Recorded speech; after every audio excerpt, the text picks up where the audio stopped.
There is a comic shop beyond that which is known to man. It is a shop filled with arcane and oddity. A long box is in the corner, marred with layers of shadow and dust. It contains the comics between the pit of man's fears and the limits of his bank account. This is the dimension of stupidity. It is an area which we call the Mylite Zone. Up and Adam Comics here. Hello, and welcome to another episode of the Mylite Zone.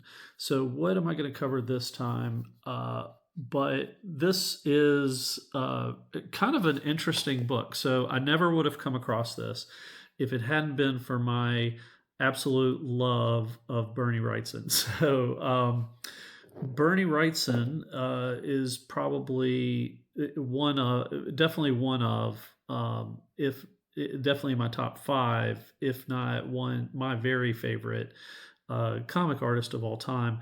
Bernie Wrightson, a lot of people know from his work with horror comics, especially. He worked heavily on books like Swamp Thing, the first House of Secrets 92, and then the first 10 issues of the regular ongoing Swamp Thing. He did a lot with cover art for House of Mystery, House of Secrets, and jumped around to a lot of other titles. He also did a lot of short stories in Creepy and Eerie, and Web of Horror, which was another little short-lived magazine series. But one of the things that I do somewhat in my collection is I get kind of completionist with a lot of it, and so I found a list of everything that Bernie Wrightson had ever done in comics, and I have everything that Bernie Wrightson has done in comic form in my collection. And one of those things that I had to hunt down a bit was this book here that we're going to cover. So this is Death Dreams of Dracula, and this is number 2. And you can see it is a Bernie Wrightson cover on there. And so there's also a backup story in here, which we're going to go over as well. But if you were to flip through just a comic bin, and you see Death Dreams of Dracula, and then you see cocaine, Dracula goes snowblind. You see Dracula, dragging a coffin on the cover. When you see something like this, you're just like, what is this? I might need to pick this up. So to give you a little details on this book, this is Death Dreams of Dracula, number 2 from November 1991. And this is done by Apple Comics. And so Bernie Wrightson has a little bit of a connection to Apple Comics. So there was 2 titles that preceded this, Blood of Dracula, and then Big Bad Blood of Dracula, now Death Dreams of Dracula, that Apple Comics put out. And they featured some Bernie Wrightson stuff in there. There are also some lost pages from kind of his most famous work, which is from Frankenstein. There's some extra pages that weren't included in the Frankenstein book that are featured in some of those Blood of Dracula, Big Bad Blood of Dracula issues. So if you're interested in being a completionist like me for Bernie Wrightson, you'll have to pick this up for your collection. Now, when I first saw this, I was like, "What? I gotta read into this." And so we're gonna dig into this. So the editor for this is Mark Wheatley, and Mark Wheatley was a friend of Bernie's. But it's kind of funny interesting. It says cover is done by Mark Wheatley, but I don't think so, Mark. It's got like little Wrightson 74 written right on there. Now maybe he did something with the trade dress and all of that he feels so proud of. But this is a Bernie Wrightson cover. So this has a few stories in it. So the first one is focusing on this Death Dreams of Dracula. And you can see there's a guy that's kind of in this, I want to say it's a rehab center is what it looks like. and he is hooked up to some machines, and uh, they're saying basically he had been um, addicted to cocaine. This character. Now I do not have number one because I did not need to get number one for Bernie Wrightson because he's not in there.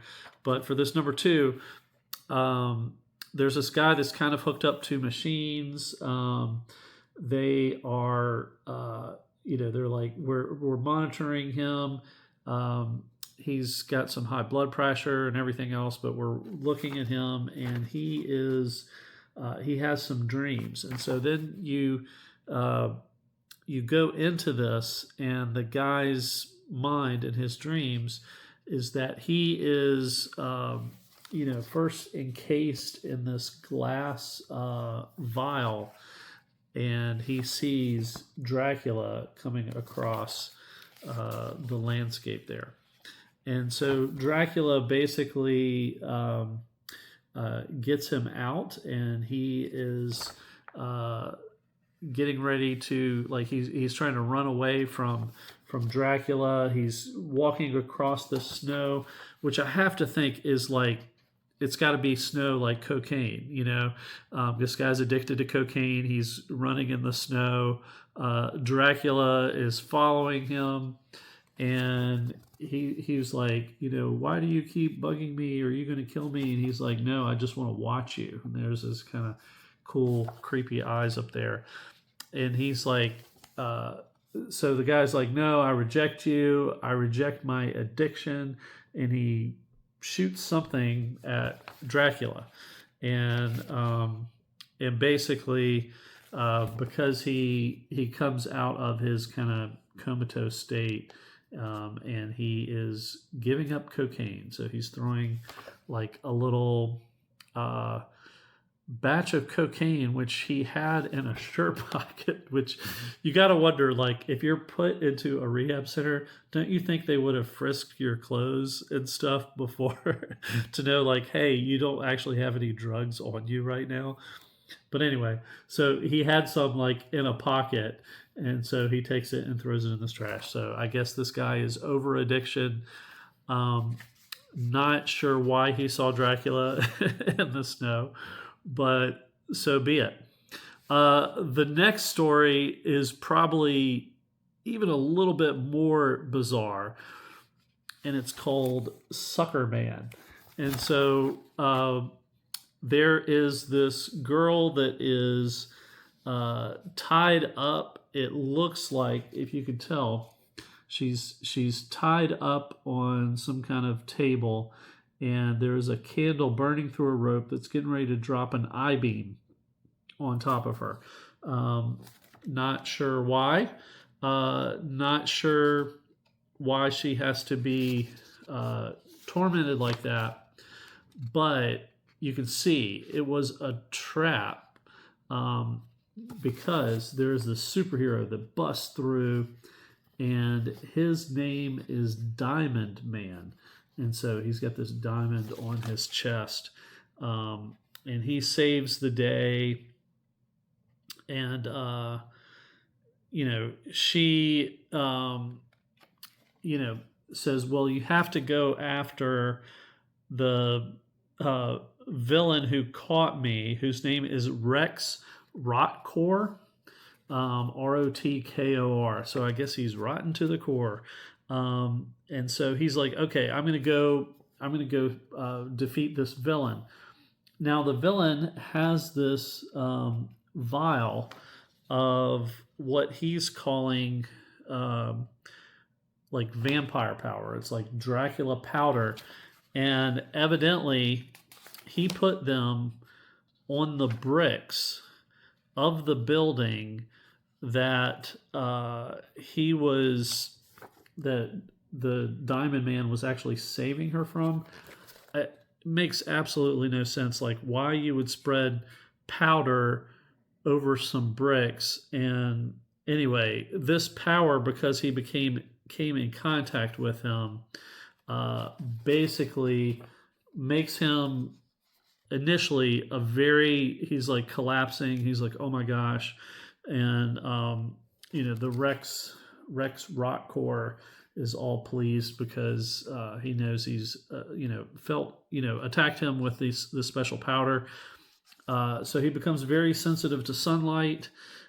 He climbs into a pigeon coop, and then all of a sudden he's just like, I have to feed. So he's becoming a vampire.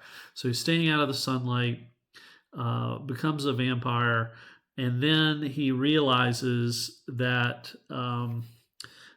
as he's hunting this villain down, he finds him in a secret lair, and he's going to go up and attack him. And he's like, "You're not Diamond Man, you are Sucker Man," which I guess is his clever version of being a vampire villain, I guess. And so he goes up to Rex, his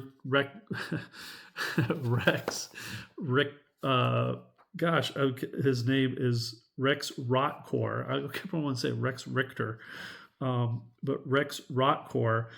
And he's attacking him, and he's like, well, there's an antidote on the table. So he ends up like pushing him aside.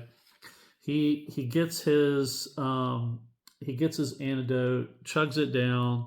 But if you notice, there's this like other little vial that's right there, and he ends up grabbing that, and he force feeds Rex Rotcore to take this other potion vial that he is forcing him to drink, which, if you could tell from the container, it was monkey dust.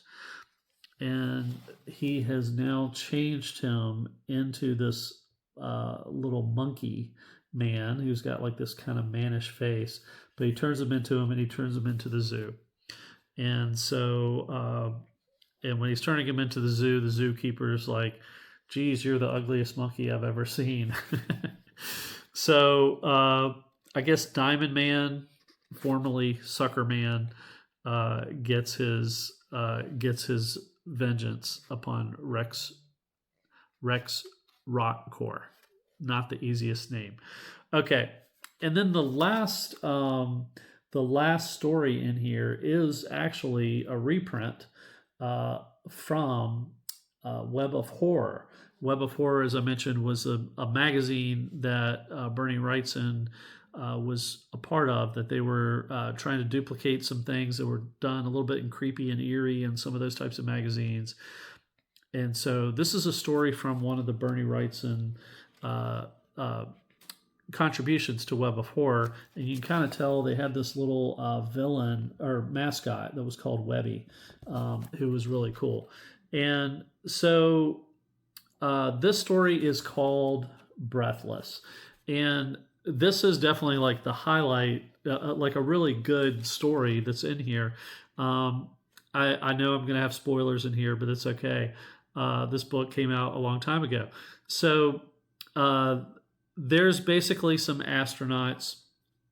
They're put into space, and they are supposed to they are orbiting the planet of Venus, right? So that's their mission. They get shot up into space. Everything's going okay. They're kind of put on this cryogenic sleep because it's going to take way too long to actually get to Venus, and they're in their lifetime, I guess. And so they put them to sleep, and they are waking up. There's an alarm that kind of goes off, and there's meteors that they didn't calculate for, and the meteors are actually hitting the ship and causes it to crash. So when the astronauts get out, there's 3 of them that have survived this crash, and the guys are on the planet, and they realize, okay, we weren't supposed to land on this planet. What we're going to have to do is call up, and there's a satellite that's orbiting around. It's going to take a few hours to get to us, but it has enough food and oxygen somehow on it to help us last for an entire year. So they, they're in their space helmets and getting on the land, and they're like, okay, it's going to take about 3 hours for this satellite to land. We only have 2 hours of oxygen left, and so they're kind of panicked about this, and they're like, okay, well, the only way that we're going to survive is if one of us dies, so that we have enough oxygen to get us until when the actual satellite comes in. So they draw straws, and this one guy draws the short straw, and he makes a run for it. He's like, I don't want to die. This is terrible. And so the guys, the other two, track him down, pin him down, and then take his oxygen tanks and everything away from him. He's sitting there in his oxygen helmet, and because he's run out of oxygen, eventually he's just dying. Okay, so so the other two guys are left. They're still waiting for the satellite to arrive to give them oxygen and food. And they're kind of one of them's like, "Hey, my air is starting to get bad. Let's get one of those spare tanks so that I can try to survive." He's like, "No, you're not going to get it until I say that you're going to get it." And he says, "Okay, I know what you're going to do. You're going to try to double cross me and take all the air." And so he ends up shooting. They end up, getting a fight. He's getting out his gun. I'm sorry, it doesn't end up shooting, but he ends up punching the guy, and cracks open his helmet. And he's like, I guess I'll just have to finish you off so you won't have to suffer. And the guy's like, Wilson, wait, and he's dead. So now he's like, now one of us will at least have a chance to get back to Earth, right? So he's sitting there, and the satellite should hopefully be there, and ultimately the satellite does not show up, and he just ends up like dying within his helmet because all of his oxygen has run out. So stumbling upon them later on, these other two guys come up and they're like, "Oh man, too late. They're already dead, but why?" And he's like, "Why didn't they just take off their helmets and let the fresh air in?" And he says, "I guess they didn't know. We've been searching for them ever since the meteors knocked their ship back to Earth here in the Amazon jungle." So they had actually fallen back to Earth, didn't know it. They could have had fresh air all the time, but nonetheless, two people died in the process. So good story, nice little twist. You could probably see it coming, but a fun issue. So Death Dreams of Dracula, Cocaine, Dracula Goes Snowblind. So this is a little bit of a misnomer, as you could tell. Dracula didn't really get on cocaine like I was hoping. I wanted Dracula on cocaine. That would have been fun.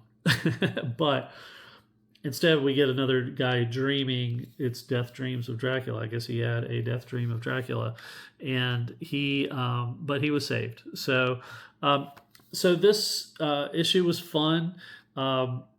Kind of, some of these Mylite zones, I'm hoping that they're going to be like just total weird things. I think that middle story, the Sucker Man, was probably like the weird like pet project that was out there.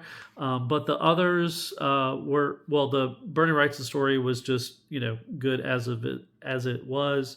But the first story, was kind of a little bit of a letdown. But anyway, that is Death Dreams of Dracula. Hope you enjoyed this episode of the Mylite Zone. Make sure you flip through a floppy and flip through something weird. And let me know what you think. And I will see you all in the next one. Take care, everybody. Bye-bye.